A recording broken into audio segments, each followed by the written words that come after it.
আমি বাড়িতে না থাকলে সবথেকে বেশি কষ্ট হয় আমার এই গাছগুলো। জলের অভাবে দেখুন পিটুনিয়া গাছটা প্রায় শুকিয়ে মরতেই বসেছে। আর দুদিন ধরে আমাদের এখানে যেভাবে ঝড় বৃষ্টি হয়েছিল, তাতে আমার বাগানের সমস্ত গাছই অনেক তছনছ হয়ে গেছে। এদিক ওদিক পড়ে গেছে। আর এইদিকে এই স্ট্যান্ডটাও এরম হয়েছে, আর সমস্ত বোতলে যে সমস্ত বোতলগুলো বিশেষ করে গাছ লাগানো হয়নি। আর এইদিকে এই গোলাঞ্চ গাছটা খুব ভারী হয়ে গিয়েছিল এবছরে। এত ফুল দিয়েছে, গাছটাও এত মোটা হয়ে গেছিল এই বোতলেই শুধুমাত্র। আর অনেকটাই ভারী হয়ে গেছে। আর এই ঝড়ে আমার ২ দিন ধরে ঝড়ে সবথেকে ভয় লাগছিল এই পিটুনিয়া গাছটার।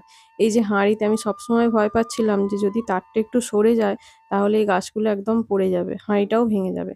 আর ঝড় আসবে শুনে আমি এই স্ট্রে গার্ডেনগুলো এদিকটা সব নাবিয়ে রেখেছিলাম। আর এই যে অ্যাডিনিয়াম গাছটা ছিল যেটা কাটিং করেছিলাম, ডালগুলো লাগিয়েছিলাম, সেটাও বৃষ্টি আসবে বলে এদিকে সরিয়ে রেখেছিলাম। সঙ্গে যে হাইব্রিড নয়নতারা ছিল সেইগুলোও রেখেছিলাম। হাইব্রিড নয়নতারা গাছ বৃষ্টির জল একদম সহ্য করতে পারে না, মারা যায়।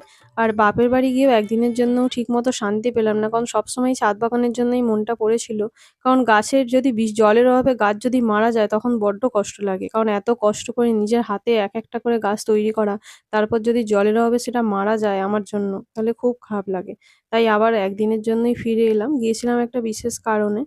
তাই গতকাল দেখা হচ্ছে, বাগানটাকে আরো পরিষ্কার করে গুছিয়ে নেব। গতকাল দেখা হচ্ছে একটি নেক্সট ভিডিওতে।